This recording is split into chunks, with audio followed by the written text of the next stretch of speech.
Hello everybody, welcome to the King of Bunny. AkiMakiRoll here with another BrownDust2 guide. In this video, I'll be showing you how to clear the Akatsuki event Fiend Hunt. In the Akatsuki event Fiend Hunt, the boss's name is Orochi, a fire property fiend boss. What this means is you should bring a water DPS so you can get the maximum efficient damage. As you notice in most Fiend Hunt, there are weak points. So if you look over here while I'm clicking, right there, you see like weak points in the middle of it, right?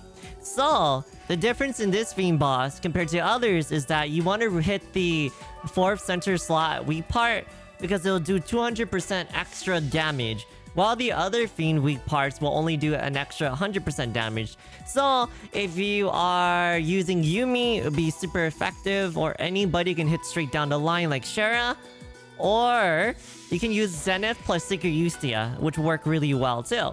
Up next is the hunting rules. When the hunt begins, it starts with 5 SP, and then recovers 6 SP every turn thereafter. And if you do 3 chains or more on any of the Fiend's weak part, which means you have a 100% chance to crit.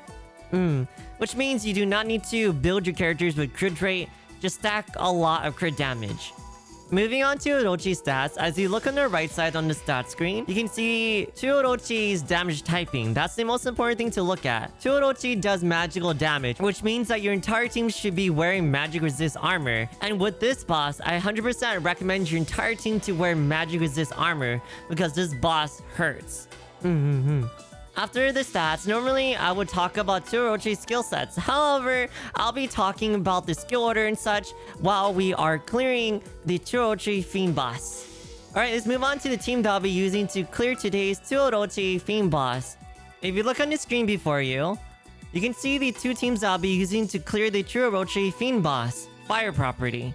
The first team will include B. Helena, Diana, Alphys, Therese, and finally, the star of the show, Yumi. And then the second team will just be Levia. The reason why we're only using Levia on the second team is because Yumi's dot will continue for an extra turn, so Levia will allow you to increase the damage dealt for the last dots. With these 2 teams, you should be able to clear up to level 12 by the end of the 7th day, possibly level 13, because you're going to be doing a total of around 3.5 million damage.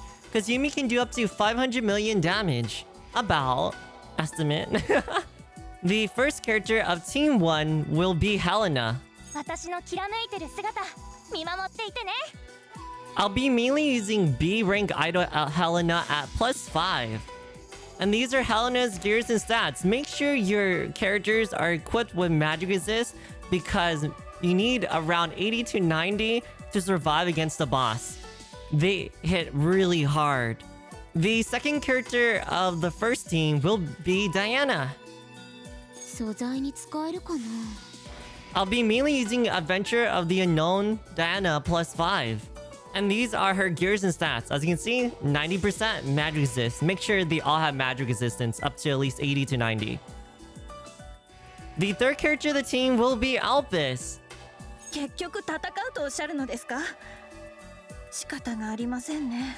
I'll be using her costume Hand of Salvation at +5. And these are her gears and stats. I'm mainly using her as a buffer only, and obviously she's a magic buffer. But I'll also be using her as a tank, give her magic resistance, stack it. The 4th character of Team 1 will be Therese. For this clear, I'll be mainly using B-Side Angel +5 as well as Medical Club Therese at +3. So, I'm pretty much using them to buff up Yumi's dot damage on the enemy's turn as well. The reason why B-Side Angel is really good with Yumi is because chain stacking does not actually increase the amount of dot damage you do when it comes to the enemies being ticked. So, on the enemy's turn when they get ticked, B-Side Angel Therese's buff will help Yumi do massive amount of damage on her dots. And these are her gears and stats. As you can see, 80% magic resistance all the way up to 90. I do recommend that. Around 80 to 90. Anything lower, your characters may end up dying. The last and final character of Team 1 will be the star of the show, Yumi.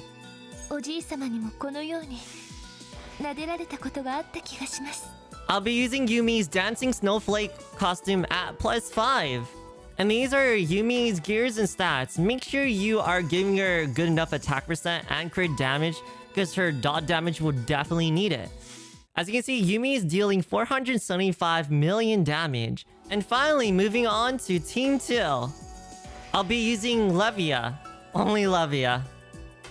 休む時間などないわ、ロエン。今日もグラウンド500周よ。I'll be mainly using Track and Field Captain Levia at +5. And these are her gears and stats. Make sure you stack a lot of magic assists, because Levia cannot tank. So do your best. Alright, before we jump into the battle, if you've gotten this far in the video and enjoyed these kind of guides as well as content, make sure you guys hit the like button. Leave a comment down below if you have any confusion or any questions whatsoever. I'll do my best to answer. Also, make sure you hit the subscribe button, because it will help with the algorithm as well, and also for you guys to see future BrownDust2 guide videos. And thank you very much for supporting me. Alright, let's jump right into the battle.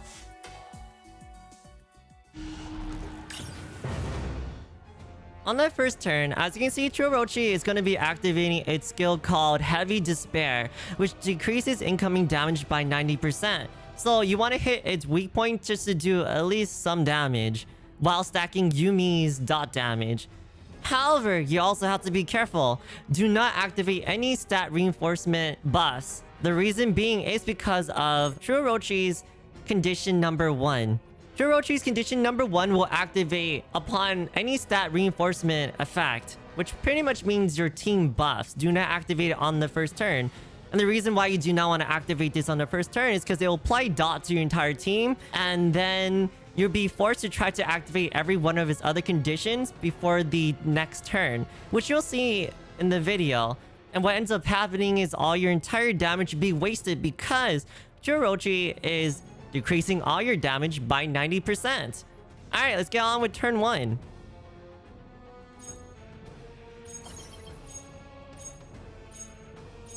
As you can see, I'm not using any buffs whatsoever on turn 1. Hey! 受けてごらん。はっ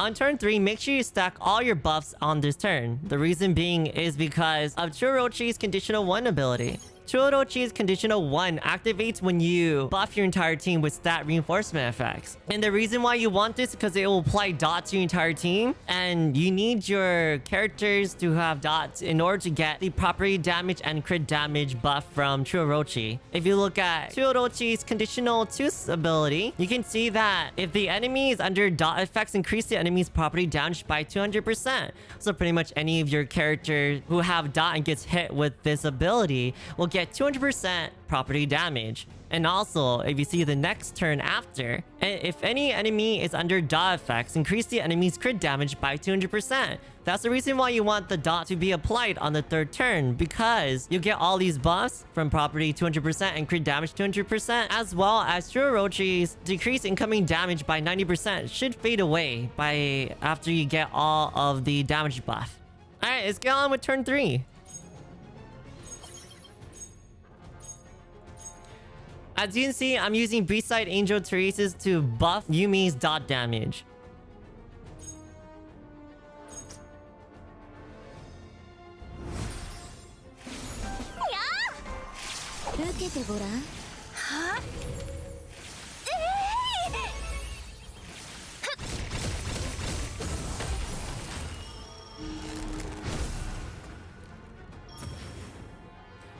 Alright, now that we're in turn 5, as you can see, Orochi's Shed Skin Conditional 1 ability has activated and applied dot to my entire team.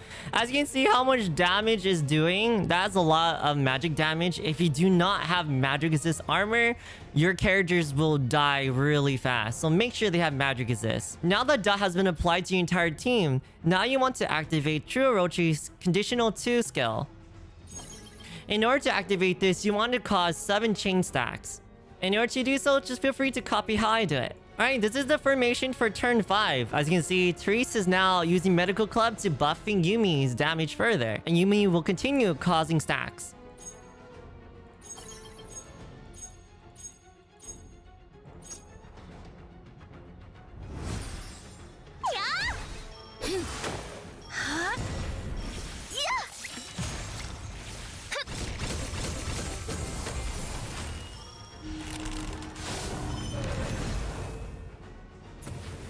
Alright, now that we're on turn 7, if you look at True Orochi's next skill, Crushing Yomo Power, it will increase your entire team's crit damage by 200% if you're under dot. So, any character in the red square right here will get the 200% crit damage. However, here's the catch. True Orochi will increase its own damage dealt per target hit. So, the more target you have in the squares, in the red square, the more damage Crushing Yomo Power will do.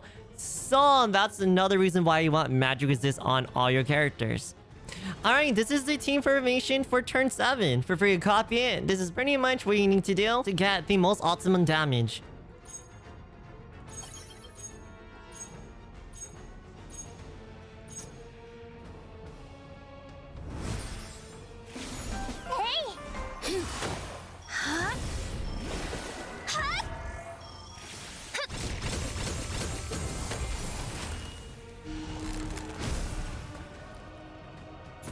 On turn 9, True Orochi's skill, Surging Yomo Power, pretty much will remove all the buffs on the target it hits, so make sure you move your Yomi out of the way, or any aura characters that you're using.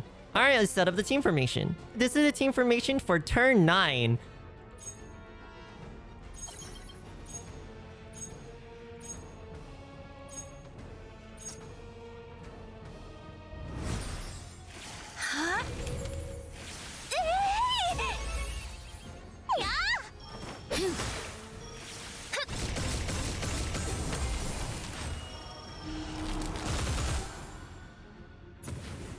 On the last and final turn, turn 11, the boss will just auto-kill all of your characters no matter what. And this is the team formation for turn 11 for optimum damage.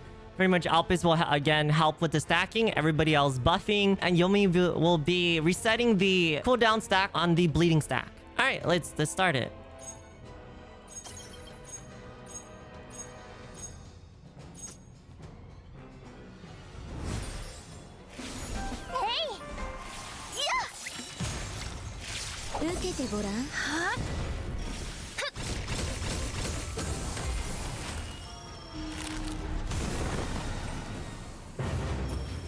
Now we're on turn 12 with Levia by herself. But if you click on True Orochi's weak point, you can still see that we have one turn left for the bleeding stack. So pretty much, Yomi's gonna do one extra hit of damage right here. And feel free to bring your own team for the second team so that you guys can clear level 10 on the first day. But for those who are lazy or unable to create a second team, but have Yomi, what you can do is just create one team for Yomi and the other team just bring Levia or Wiggle and just end it. Alright, let's just have Levia and just go ham.